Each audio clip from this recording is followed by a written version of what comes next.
What's good, YouTube? I know I couldn't really find a thumbnail of the Giants, um, but yeah, I'm watching the New York Giants. I'm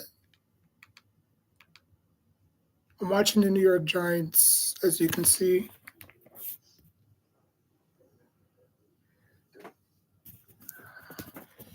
Yeah, so I'm watching the New York Giants, Hard Knocks.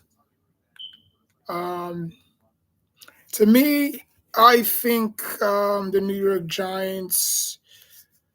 I think they really should have picked Roma Doomsday. Um, I really liked it, Roma Doomsday. Um, but the Giants picked Malik Neighbors, and so far, if you pull up Malik Neighbors' stats, you know what? I'm gonna do it on my phone. Hold on, where's my phone? I'm gonna have my phone right here. Um,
all right.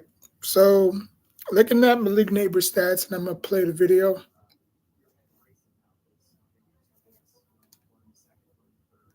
All right. So he's currently 21 years old. He just turned 21. He was born March. No, he was born the 7th, so that's June, July, August, September, October, November. No, that's January, February, March, April, May, June. Okay, so he was born July 28th, 2003. He's currently 21 years old.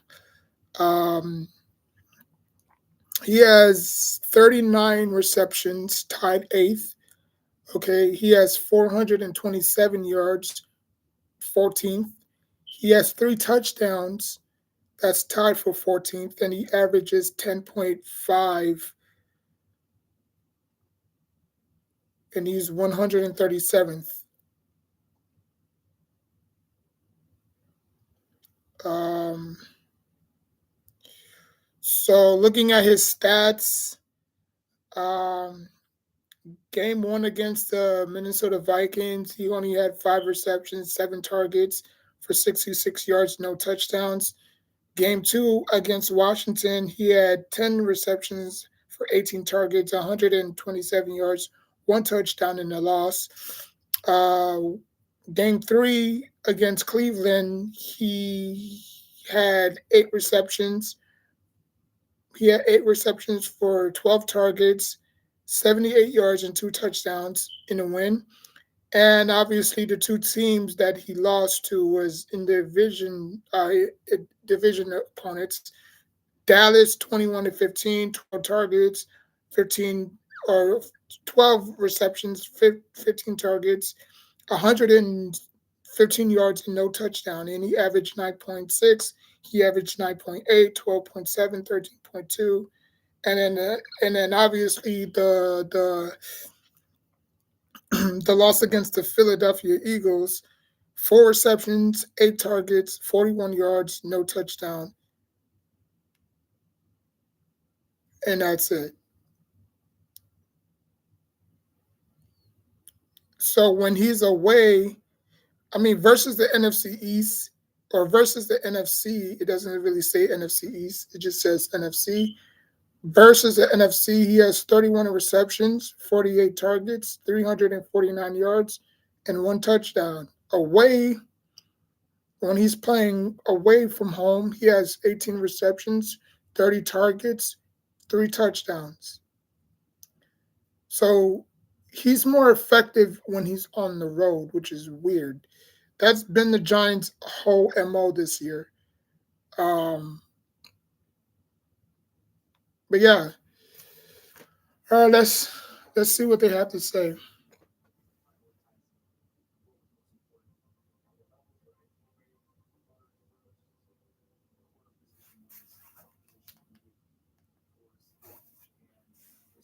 So I'm on season one, episode 5.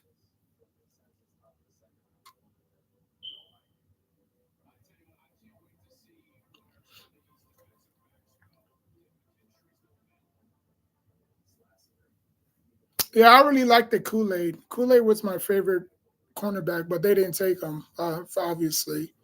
I don't know if it was because of injury concerns or off the field issues or whatever, but they didn't take him. They obviously took, I forgot who they took. They took Trey Hawkins, I think that's his name, Trey Hawkins.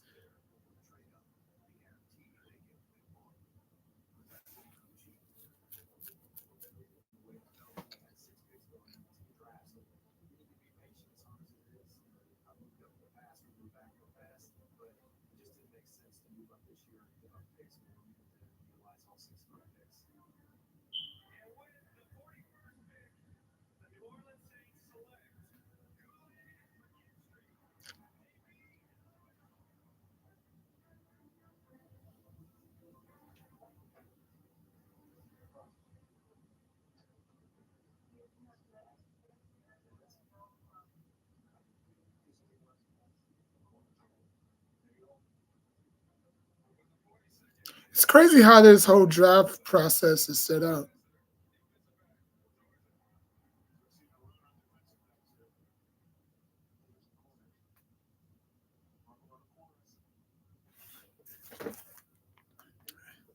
And for me, and shout out to my Knicks yesterday. Obviously, I was gonna go live, but obviously, um, it is what it is. But they got the win in a convincing fashion. They blew out the Pacers. Um, Halliburton is trash. He really is. He's no Paul George, and I know a lot of Pacers fans still liked it Paul George for what he did and what he brought to that Pacers squad. But Halliburton is not it. He had his worst game against us. He was like 0 for 5, 0 for 8, 0 points. It was just weird. Um, but yeah, man. The Giants, the Giants. I don't like the Giants coaching staff. No, not the coaching staff. I don't like their scouting departments. I really don't. Um, And Mia Khalifa is a huge sports fan as well. I think she's still a FCU fan, and she's also a still Commanders fan. Um, but but yeah, man, I don't like the Giants scouting department. I really don't. Um, I just don't. It's weird. I mean, we gave up, or not really gave up, but we let Kool Aid go off the board, which obviously we had no control over because we were picking like way up there in the draft, and we let Zach Laster out of Georgia go. So two good solid corners going off the board.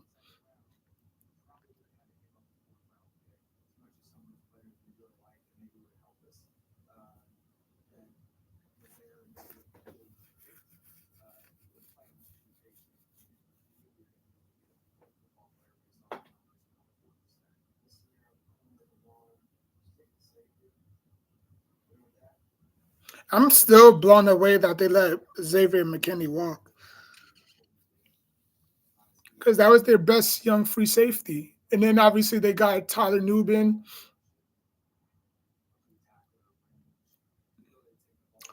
I mean, he's been okay for us, I guess. I mean, you can, in, I mean, our issue was never defense, even though we had some blowouts this year, and it was all on the defensive fault. Um, we got blown out against Philly. We got blown out against the Viking. Let me see the Vikings. Let me see. Hold on, because I don't even think we got blown out against the Vikings. Yeah, we did. 28-6. So we've been competitive in the last and we've been paying, I mean we've been competitive against Washington, Cleveland, and Dallas, and we only had two blowouts, one against the Minnesota Vikings, and the other one against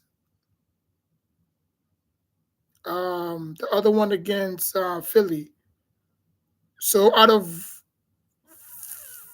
one, two, three, four, five, out of 5 games, we got blown out twice at home. And then the last 3 games, no, hold on, one, two, yeah, the last 3 games, hold on. We faced Dallas at home. We lost 20-15. Cleveland, we won that game 21-15. Uh, Washington, we lost. Minnesota, we lost. So we only had 2 blowouts, 2 at home, and um, 2 at home, and the rest we've just been competitive. Washington 28-18, Cleveland 21-15. Even though we won that game, and then we'll see what we do against the Pittsburgh Steelers Monday. Which again,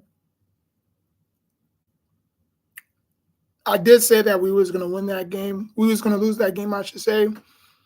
But I don't know. I don't know. I think I don't know. I think we're facing the same thing that Dallas is facing. Like Dallas is very good on the road and they're terrible at home. But we're very good on the road and we're terrible at home. So any home game that we have, we're gonna stink it up, right? But as soon as we go on the road, we're a different team, which is crazy. Um,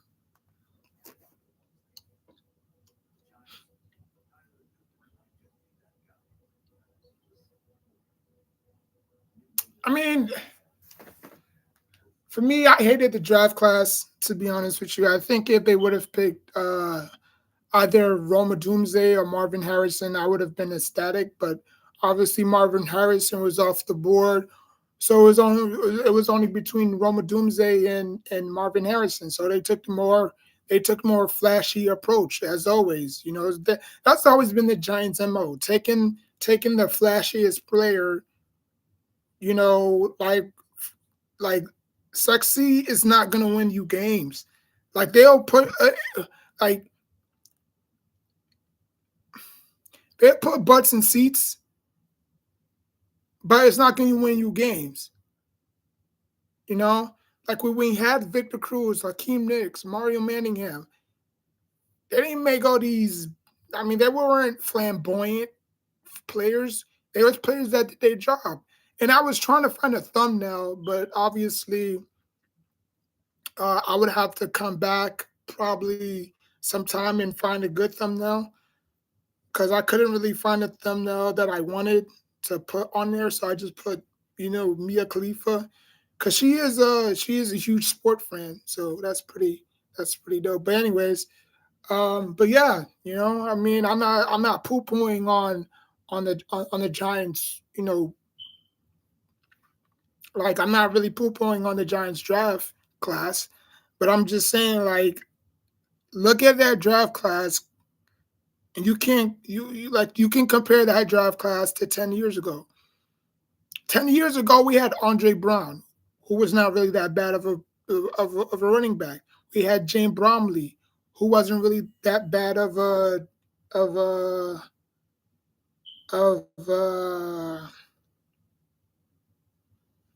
of a of a defensive tackle. Um, hold on. Hold on. New York Giants 2014 draft picks. Okay, so this is the New York Giants. This is the New York Giants draft class, right? Record 6-10. See, right here. Okay. The New York Giants finished their season 6-10 under Tom Coughlin. For the people that says, "Oh, we want Tom Coughlin back," okay. It was. I'm not saying it's all Tom Coughlin's fault. Okay. Odell Beckham Jr. was picked number 12. Why did he drop all the way to 12? Whether what was it character issues? Was it injury issues? I mean, he was a clean kid off the field, you know what I'm saying? Until, he let whatever got to him. A lot of people want to say, oh, it was the catch. He couldn't live up to the catch. It's like, it's a catch. Like I could pull up 100 one-handed catches in college, but none of them ever amount in the NFL. You know what I'm saying? Second, we took Weston Richburg. He played for us from 2014 to 2019. Odell Beckham Jr. was picked number 12. He played for us from 2014 to 2024, which is basically 10 years, right? 10 years ago, we drafted Odell Beckham Jr. Second, we drafted Jay Bromley, defensive tackle. He played for us 2014 to 2018. He was a kind of hit and miss, okay? So you got you got your first two picks, you had solid production from Weston Richburg and Odell, okay? With the fourth pick, you drafted Andre Williams with the 113th pick. He played 4 years, okay? He played for us from 2014 to 2017, okay? Nate Burhay, he was a total bust. He didn't really amount to anything. He was picked 152. He was a DB, played 4 years. He played for us from 2014 to 2018. We had Devin Kennard, who showed some flashes, but obviously he just was a miss. 174th pick, 9 years. I believe he's on the. I believe right now he's on the Lions, if I'm not mistaken. He played 9 years, 2014 to 2022. And then Bennett Jackson, who was a major bust for us, or huge miss. I won't say bust, but miss. He played 2 years from 2019 to 2020. So if you really look at the 2014 draft class, only Andre, Weston Richburg, and Odell hit. Only 3 people hit. Oh, sorry, I freaking spit on the damn camera. Only 2 people hit. No, 3 people hit. Jay Bromley, he was a no-show. Nate Burhay, he was a no-show. Devin Kennard, he showed some flashes, but he was a miss. And Bennett Jackson, he was a miss. We didn't have, look, we don't even have a 7th round draft pick, just like how we didn't have a 7th round draft pick this year. History will repeat itself. We had pick 1, 2, 3, 4, 5. We had 2 5th rounders. We had no 7ths. Okay. But you could say, well, what does this have to do with, this draft class? Well, who basically hit this year? or who showed some flashes? I know Tyler Nubin showed some flashes, you know. Not Tyler, was it Tyler Nubin? I think that was Tyler Nubin. He showed some flashes. Obviously, Malik Neighbors showed some flashes, but look at our record. So something is missing. And we lead the league in sacks, which is crazy, with what, 24.6 or 24.7? We we lead the league in sacks, but we have a piss poor record. But not really piss poor, but we have a mediocre record, sitting at 2-5. Could be 2-6 heading into the bye, depending on how Daniel Jones, which version of Daniel Jones shows up Monday night. But again, Daniel Jones played very well away. That's something to think about. Daniel Jones plays very well away. He does not play well at home. Daniel Jones plays very well on the road. So every time Daniel Jones have an away game, he's gonna put his best effort. He's gonna put his best foot forward. When he's at home, he looks like Jay Cutler on crack, which is not good. So every time you're betting or if you want to bet, if the Giants are at home, pick the away team. If the Giants are on the road, pick the Giants. You'll win a lot of money. Trust me, you'll win a lot of money. Um, so let's get back to this. Let's get back to this video or this episode. But like I said, out of Malik Neighbors and Tyler Nubin, who's hit? Like if you look at our draft, let's look at our draft class, right? Let's look at the Giants draft class.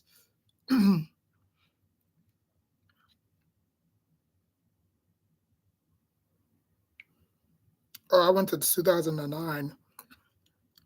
I already know 2009 was not a good draft class. Only Hakeem Nicks hit that draft class, to be honest with you. All right, so we only had 6 picks, so it's not like we had a 7th extra pick. So with the 6th pick, or with the obviously we picked Malik Neighbors, who was pick number 6. Okay.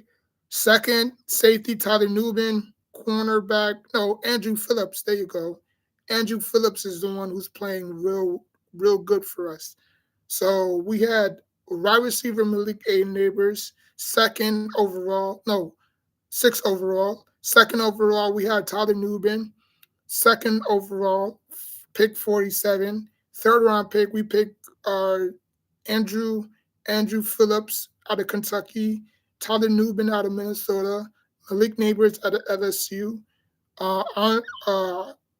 Andrew Phillips was pick number 70, third round. And then we picked Theo Johnson out of Penn State, fourth round pick 107. Fifth round pick, we picked running back Tyrone Tracy, who showed some flashes here and there. He was picked number 5th, 166 overall. And the 6th round draft pick was Darius Musa out of UCLA, who's just, I don't know where he's been. I don't know if he was released or let go. I don't know if he's down in the depth chart, but he's a no-show. So out of 6 picks, only 3 of them kind of hit. Actually, only 2 of them hit so far. Theo Johnson, he's okay. Andrew Phillips is the one who obviously is starting to make a name for himself. You know, Tyler Nubin, he showed some flashes there and there, and then Malik Neighbors is the only one who's obviously hitting this, track field running. So again, just like 10 years ago, really nothing never changed, you know. So Daniel Jones just got to go, you know. And I wish the kid nothing but the best. I don't bash anybody. I don't ridicule anybody. I wish nothing. I wish he can be in an opportunity to where he can maximize. They can maximize his full potential. I'm not saying that he can't. I'm not saying that they're not doing it here, but maybe the lights are just too big for him. Maybe he just needs to settle like like a Arizona. You look at the Arizona Cardinals. They're struggling. You look at the Jacksonville Jaguars, they're struggling, you know. But then again, the Giants can't trade him because of his contract. They give him that big, fat, juicy contract. So he's just gonna have to play out. I think next year he'll become an unrestricted free agent. So with whether or not he does good, we need a quarterback. And Cam Ward, I'm gonna do a video on Cam Ward. It's been a long time since I've done a video on Cam Ward or any of these quarterbacks. I think last year, the Giants should have at least tried like to move up, just like how they did for Eli Manning, but nobody was budging. I get it, everybody wanted to, pick where they were. Nobody wanted to move. So, it is what it is. And you can hear it too. So I'm listening.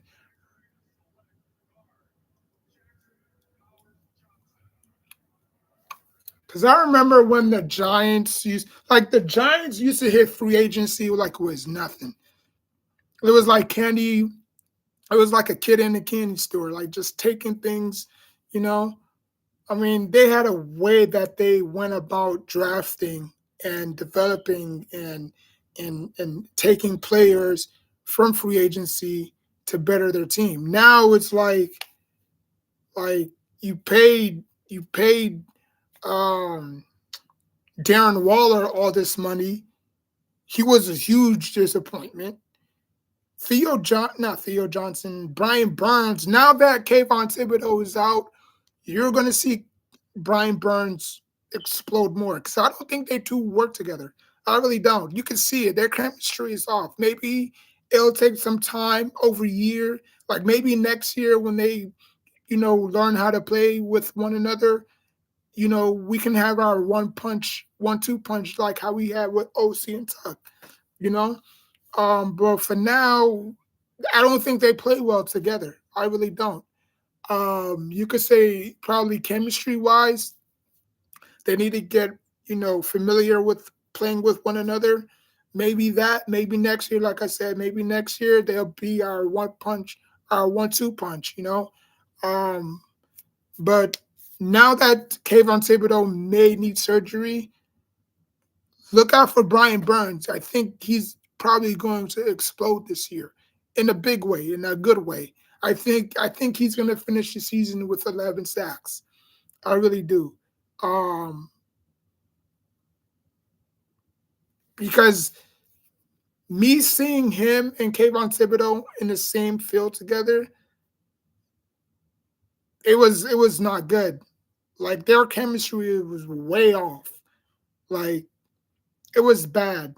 Like they showed some flashes, don't get me wrong, but it wasn't consistent enough, you know? So look out for Brian Burns to have a huge year this year without Kayvon, you know? I think him and Dexter Lawrence can play well together.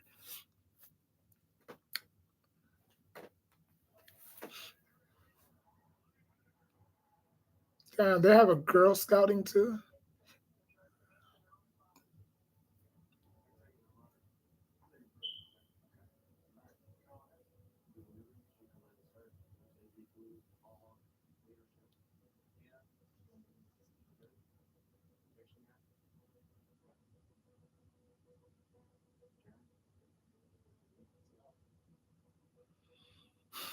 I don't know, man. And the one thing I would say about I know a lot of people want to bash John Mara, and rightfully so. Oh, sell the team. Oh, your dad, willing to marry. He was better. This and that and the third. You know, Hey, William Tamara, he was a guy for the people, you know. But John Mara does not work that way, you know. John Mara is stubborn by default.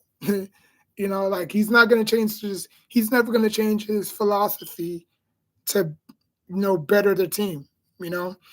Um like we should have tanked last year. Just like how we tanked for Odell Beckham, not really Odell. Just like how we tanked for Saquon Barkley picking second overall, we should have done the same thing, right? Last year, but we didn't. We wind up picking six because we won so many games, and what that does is the more games that you win, the more you're gonna, be in the back of the line. The less games you win, there's a chance that you might be picking number one, number two, and number three. The Giants are never going to pick number one again. I think the last time the Giants picked number one was 1968, and they drafted a punter. Yeah, that's how bad the NFL was that year. But that was the last time the Giants picked number one overall. Lawrence Taylor went second overall behind the running back that the Saints took. Okay, so the Giants are fine with three or two, as long as there's a quarterback. Because if you look at the draft order, the first five teams, they don't really need a quarterback. The Panthers, they could use a quarterback again. The Patriots, they just need to build around Drake May. The Cardinals, the Jaguars, us, you know what I'm saying? Like, we can use a quarterback. Now, last year's last year's quarterback draft may not be as good as this year's quarterback draft. There might be three quarterbacks that come off the board first three picks or first four picks. Three of them might be quarterbacks. Two of them might be or three of them might be receivers. So we'll see how the Giants finish out the season. But they just ran their course with Daniel Jones. They figure out, yeah, Daniel Jones is not it.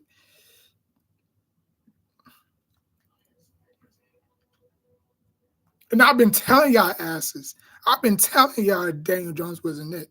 As soon as Dave Gettleman picked Daniel Jones, I literally just dropped on the floor. Like, why? Why? To pick him where he picked him, it was now obviously they was not going to do the same mistake with JJ McCarthy because now JJ McCarthy is out for the season. But then again, you don't know what would have happened. I think injuries obviously took a toll. That like injuries played its part. Um, but the Vikings are doing fine. Um, so they're looking forward to next year with JJ McCarthy coming back from that injury. You know, um, and I think JJ McCarthy is going to have a solid year next year. Um, but for us, everybody wants Cam Ward. Cam Ward is the guy. Cam Ward can do no wrong. We want Cam Ward out of Miami. This would be the first Black African American that the Giants took in a while. And I don't want to hear Geno Smith because Geno Smith was. We had Geno. Actually, we paid Geno Smith through free agency. The Jets drafted Geno Smith, not us. The Jets did. So the fact that he was a free agent, we brought him in. Eli Manning was struggling. We stopped his streak. Enter Geno Smith. He was even worse. So it didn't do the Giants any favors of sitting Eli out. Even though Eli was playing not good, he was the best thing that we got still. You know what I'm saying? So this would be the first time that the Giants do or not do, but draft an African American quarterback. Because usually it's always other positions, running back, receivers, offensive tackles, you know, type. Now we did draft Jeremy Shockey, but I mean Jeremy Shockey, he acts black anyway, so shoot, might as well. But yeah, we drafted Jeremy Shockey, who obviously, again, he was not bad. You know, like a lot of people want to poo poo on Jeremy Shockey. Jeremy Shockey was a dog. He just didn't put it. He just didn't put the work in. Like he was great. Don't get me wrong. It was just, hell, we won the Super Bowl without him, but he still won the Super Bowl, even though he was not part of that team. The Saints picked him up 2009. I remember 2009 they blew us out. I think they scored like 40 something points on us. Jeremy Shockey went off. Again, just like how Saquon Barkley went off. Jeremy Shockey had a monster game against us in 2009. Fast forward, Saquon Barkley running through MetLife Stadium. I mean, he could have gone for 200 yards. If they would have allowed him to play 13 more snaps, he would have eclipsed 200 yards and probably 2 touchdowns. But as Saquon Barkley is, he said, let him eat. Let him eat. The coach said, you sure? Saquon said, yeah, let him eat. I did my job. You know what I'm saying? So the Giants just need to find their quarterback. As soon as the Giants find their quarterback, things will open like a flower. I'm telling you. But the Giants must lose out. They cannot win no effing games. I don't care how bad Giants fans want to win, because winning cures. Not, you know how they say winning cures everything? Well, it doesn't. Because in this case, we need to lose as much games as possible to get that lower seed, to draft a quarterback that we like. So if Daniel Jones does mess up next year, we could put the rookie in. Obviously, he'll, have some playing time in preseason, and then when the coach said, okay, put the rookie in, we put the rookie in, see what he does. Like big arm, strong arm, can move fast, can process things, like and then the lights are not too big for him, because right now Daniel Jones is not looking pretty in primetime games. He's not. And I don't want to come off as a hater, but he's not. Stats don't lie. He's 2-4. I think he's 1-14 in primetime games. That was never Eli. Eli always showed up in big time games. That's the difference between him and Daniel Jones. Like a lot of Giants fans want to compare Daniel Jones to Eli. He's not. Not in the clutch category. He's not. I think Daniel Jones had one clutch moment, and that was against Tampa Bay his rookie year, where they took Eli Manning out and they put Daniel Jones, because he was the future of this team. They were down by at least 2 touchdowns, and Daniel Jones willed that team to victory with a go-ahead touchdown into the end zone, and that was about it. After that, he's never had a historic moment ever. Or if you want to count that Philly run, what was it, like 68 yards, 78 yards, and then he tripped with nobody even touching them, and they made that whole bunch of memes. They put like WWE superstars, and it was funny. It was real funny. But yeah, Daniel Jones is not it. We need Cam Ward.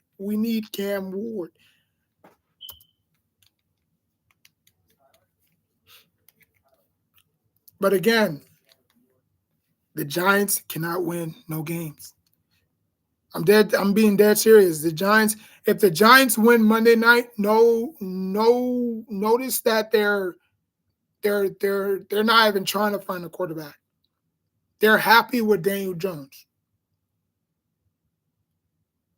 But Daniel Jones, like I said again, Daniel Jones shows up when they're on the road. When they're not on the road, Daniel Jones turned into Jay Cutler.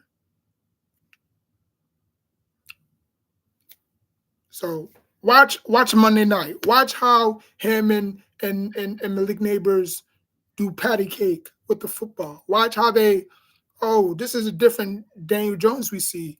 But at home, he's just timid, you know? I don't know. Because I think it's a factor playing home. I think it's like a disadvantage playing home because, you have the crowd, you have your crowds, and the crowd wants you to perform at a high level.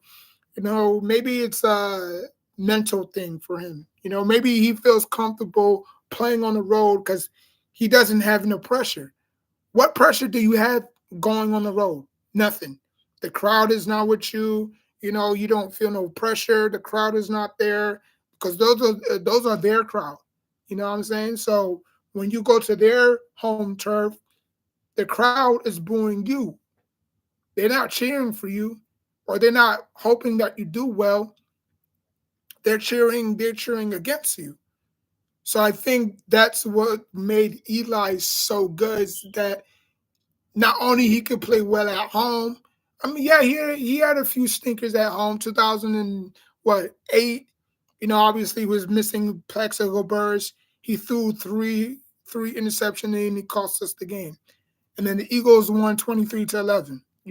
He had a few stinkers at home, but not all the time. Not like this. When is the last time Eli had a stinker like this? You can't really tell. I mean, yes, he can have one bad game or two bad games at home, and then he'll bounce back and he'll give a crowd something to cheer for. But with Daniel Jones, is like he hasn't thrown a touchdown at home. But on the road, he's probably like what 3 touchdowns? Well, what week we in? Week 5, week 6. Like, come on, man, get this together. It's like sometimes I just be talking out the ass, like I don't know what the fuck I'm talking about. I played football. I mean, not at the highest stage, but football is football. You know, look at Tiki Barber, the one running back that doomed us all. But anyways, he didn't really doom us all. He just retired too soon, which I'm not really mad at him. I think was the smartest move that he done. Because that gave Bradshaw, they gave not Jeremy Shockey, that gave Brandon Jacobs, that gave Derek Ward the green light. Had Jeremy Shockey not retired, I don't know. I don't know if he would still been on the Giants in 2007. Already do because he retired in 2006, right? So yeah. So and Jeremy, not Michael Strahan was begging him like, no, we got this next year. Like this year, I believe we're gonna. But not Jeremy Shockey, but Tiki Barber didn't want to listen. He hung it up. He's like, nah, I don't want to go through another season. So he hung it up, and then after that year, we won the Super Bowl. And I don't know if that still haunts him to this day. Maybe he regret not retiring too early. But to me, I don't think we beat the Patriots with the Tiki. I really don't. Because we beat the Patriots convincingly with the running game. The passing game was not even non-effective. It was effective, but it wasn't really effective. We beat the Patriots running the ball, time of possession, and playing defense. That's how we beat the Patriots. Everybody wants to say, oh, what was the secret formula? There was no secret formula. It's just get after the quarterback. Make sure you feel uncomfortable, because out of all the Super Bowls he won, nobody touched him. Oh, we only going to score 17 points? I think 14 or 17 points. Oh, okay, we'll see. You know what I'm saying? So, it is what it is, man. But, I think the Giants right now are in a position that they're going to suck for the next 2 years, or they may not suck next year because right now right now sitting at 2-5. They're um I think right now they're picking the eighth pick, I believe. Um if I'm not mistaken. Um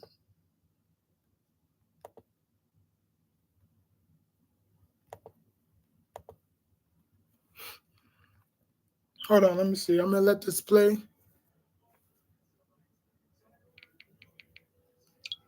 I mean, Tyler Nubin was not bad.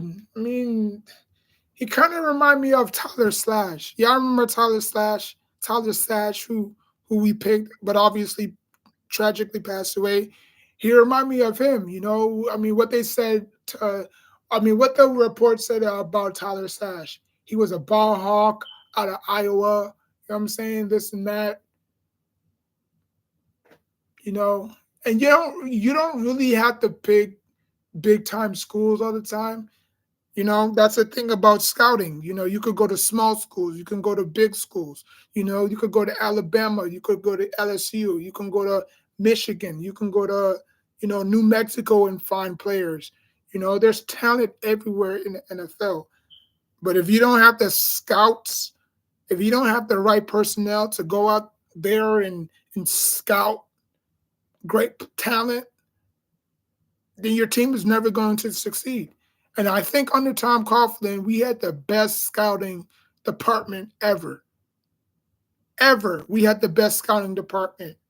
We went out there and got guys like Jay Alford and Jay Bromley, not Jay Bromley, and Jay Alford and Fred Robbins, and OC and Tuck and Strahan and Theo McCune and Thais Kimanuka and Chase Blackburn. We went out there and we got dirty, we got dirty. Um, but now it's like, players, and I don't know if it's like the two a day. I don't know how the NFL works now. Um, but it is what it is, man. So I'm looking at the draft order right now. So this is the draft order right now. So as you can see, you got the Patriots number one, because I'm gonna let y'all see it. Okay. You got the Patriots number one. You got the Panthers. You got the Browns. You got the Titans. You got the Jets. You got the Saints. You got the Jacksonville Jaguars. You got the Raiders, and then you got us at number 9.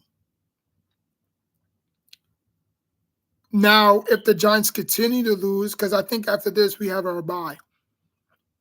Yeah, so after this, I already looked it up. So after this Monday night game, if we somewhat win this game, which I did pick us to lose, but if we wind up winning,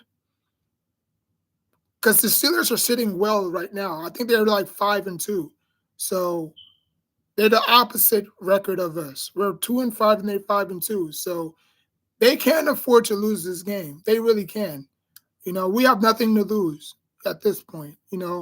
So a loss won't really affect them, because I think they'll be in the playoffs when it's all said and done. They're just playing cat and mouse with the quarterback. It's either you stick with one quarterback, like you keep on switching like it's Yu-Gi-Oh. You know, like if Russell Wilson stinks it up Monday night, you're gonna go back to Fields, and if Fields lights it up, and then the next game he stinks it up, you're gonna go back to, like, it's just I think that's why it sucks having two good quarterbacks, because if one sucks, you can always go back to another one, and then the other one sucks, you can always go back to, So right now we're sitting at 9. We're sitting at pick number 9. So you see the Patriots are 1-6, Carolina's 1-6, Cleveland 1-6, Tennessee 1-5, Jets 2-5, Saints 2-5, Jaguars 2-5, Giants 2-5. Right. So let's say the Giants lose, right? And let's say the Vegas Raiders, Jacksonville, Saints, Jets, Titans, they all win, right? So that means that the Giants is going to catapult all the way to, let's say, four. That no, let's say five. Let's say they pick number. Let's say they jump one. Let me see. Let me see. Let's say they jump one, two, three, four. Let's say they jump four slots to pick out number five. So you're saying that the Patriots, they're not going to go for a quarterback, probably receiver, running back, Panthers quarterback, Cleveland quarterback, Titans quarterback, Giants probably quarterback. But if Cam Ward, let's say Cam Ward goes to Cleveland. Let's say the Cleveland Cavaliers. I'm sorry, Cleveland Cavaliers. Let's say the Cleveland Browns pick Cam Ward or the quarterback out of Alabama. So yeah. So right now the Giants currently right now are sitting at number 9. And if they win Monday night, yeah, the Arizona Cardinals is 3-4. Um, let me see the Steelers. Steelers 5-2, like I said. So um, so yeah.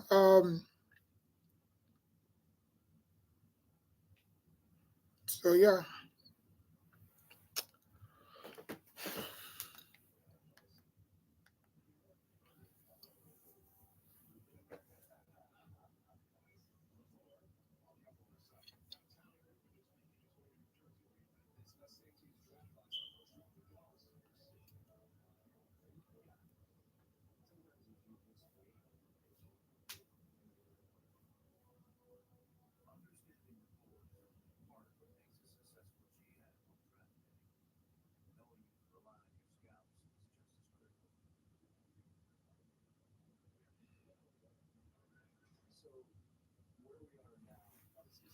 So this is crazy. Like we lead the league in sacks, but we have a 2-5 record.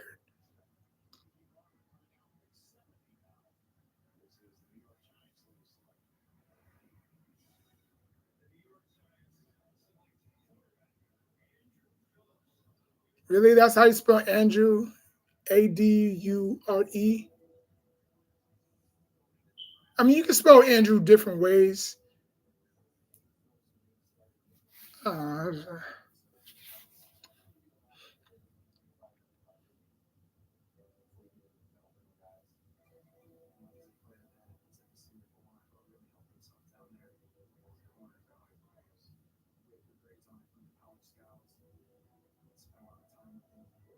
like, like are they really looking at their like? I'm trying to figure out: are the Giants really looking?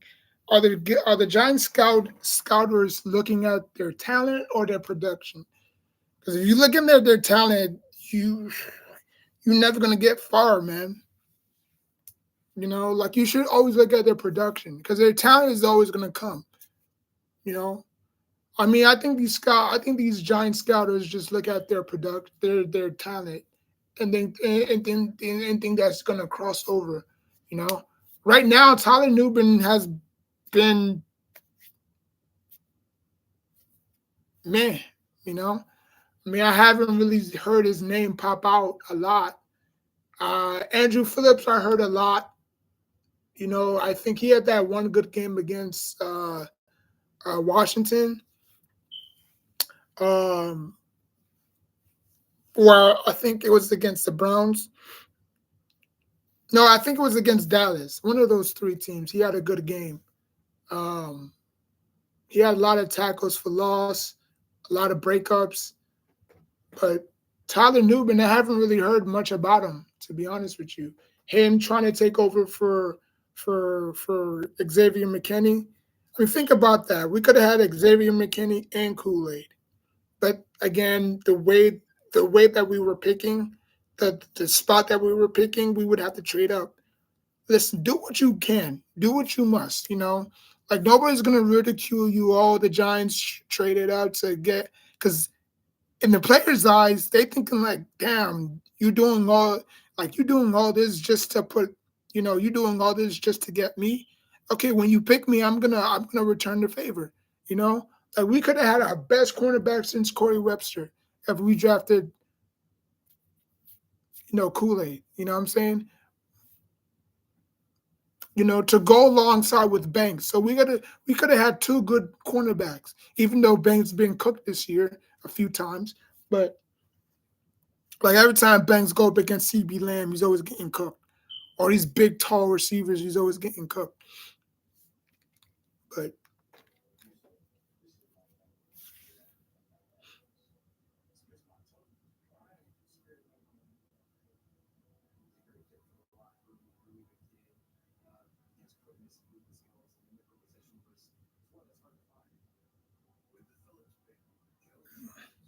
like I said, man, you can find talent anywhere. It's just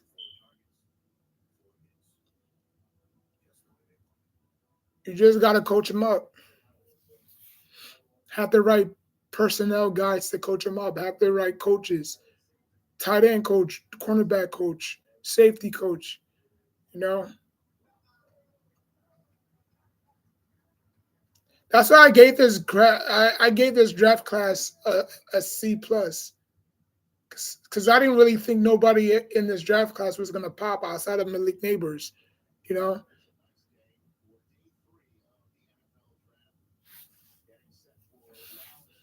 I mean this draft class was the same as it was 10 years ago. You know, only two people popped up.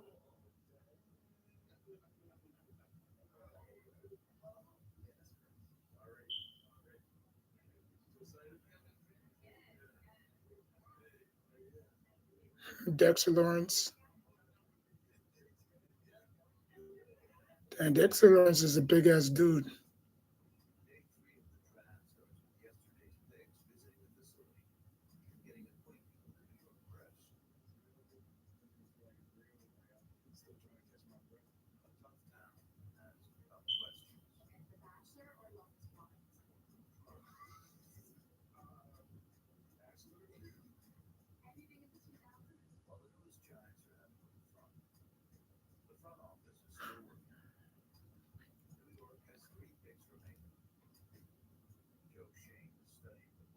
And I think this will be the last time that Johnson is on Hard Knocks for a while. That's if they're bad. But I don't think they'll ever be on Hard Knocks again. I think yeah, because I think the Giants was way overdue on being on Hard Knocks. You had the Jets, the Browns, the Titans, the no, you had the Jets, the Browns, the Colts, the Cowboys. I mean, you had so many different teams on Hard Knocks, but it wasn't like this though.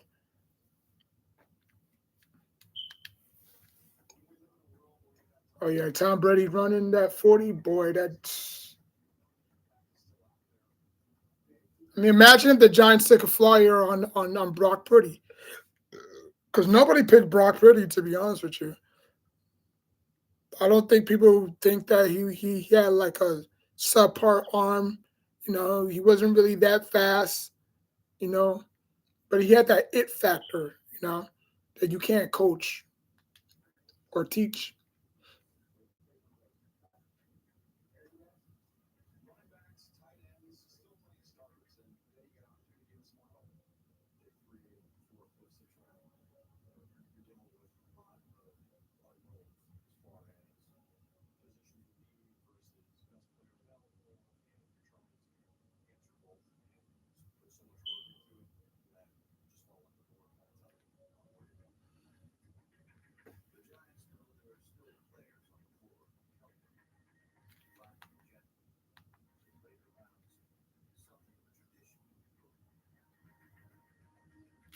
Yeah, drafting Justin Tuck out of Notre Dame, drafting, OC out of Troy. You know what I'm saying?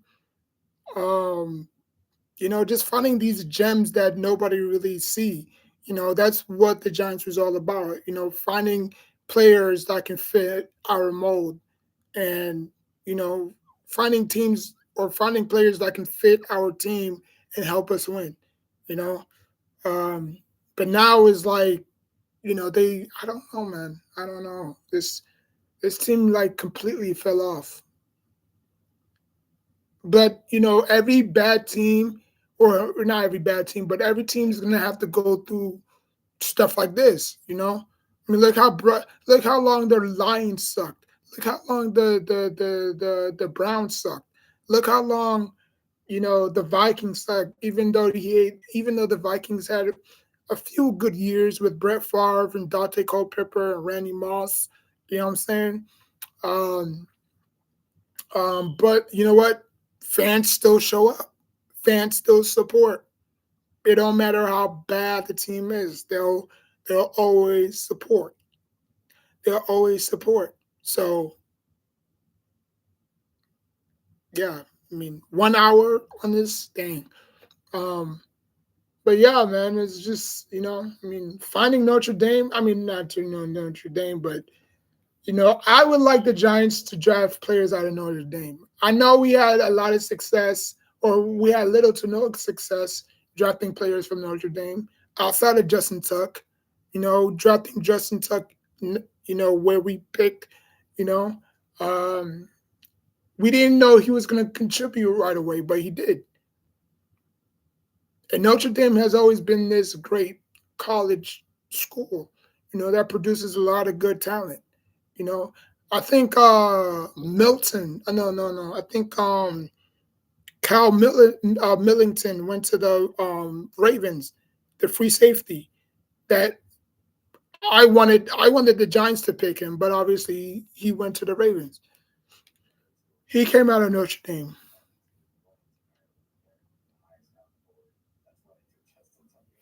See, I just said that shit.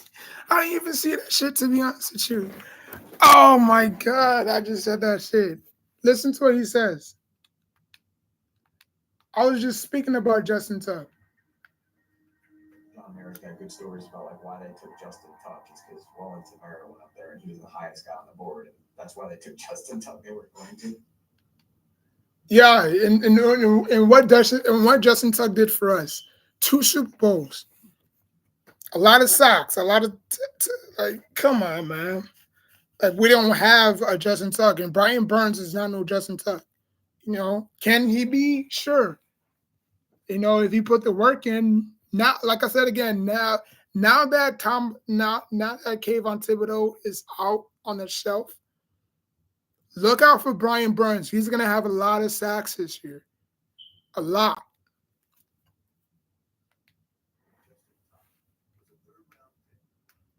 Yep. 3rd round pick. Helped us won 2 Super Bowls. You know what I'm saying? He was a leader when, Michael Strahan retired.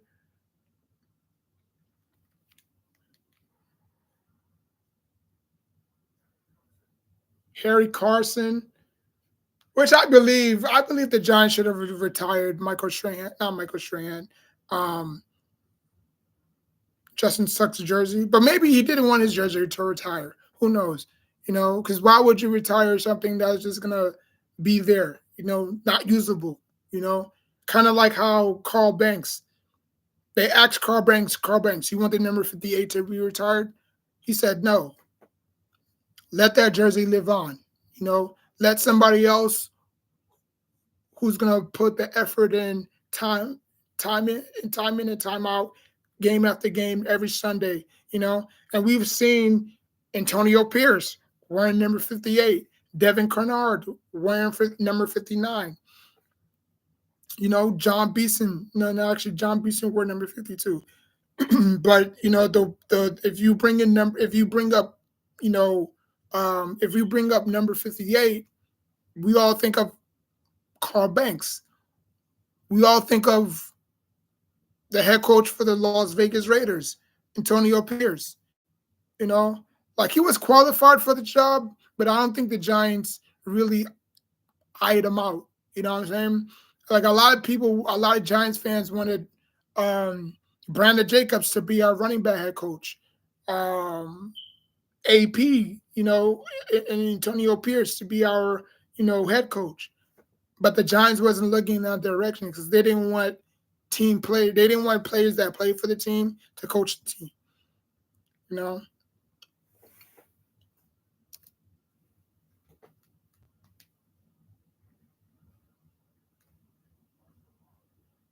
Mark Pavaro, Harry Carson, Lawrence Taylor, Carl Banks. He played from 1985 to 1990. So he basically played 5 years for us. Or 1985, 1996, 1998, 1999. Yeah, he played 4 years for us.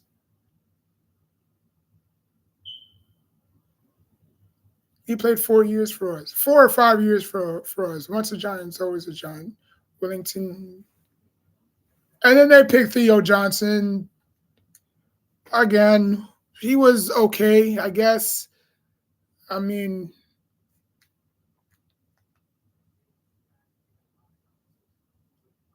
all right, so I'm gonna end it here. Like, comment, subscribe. Until next time, take care of yourself and each other. Probably like in another few hours, I might probably do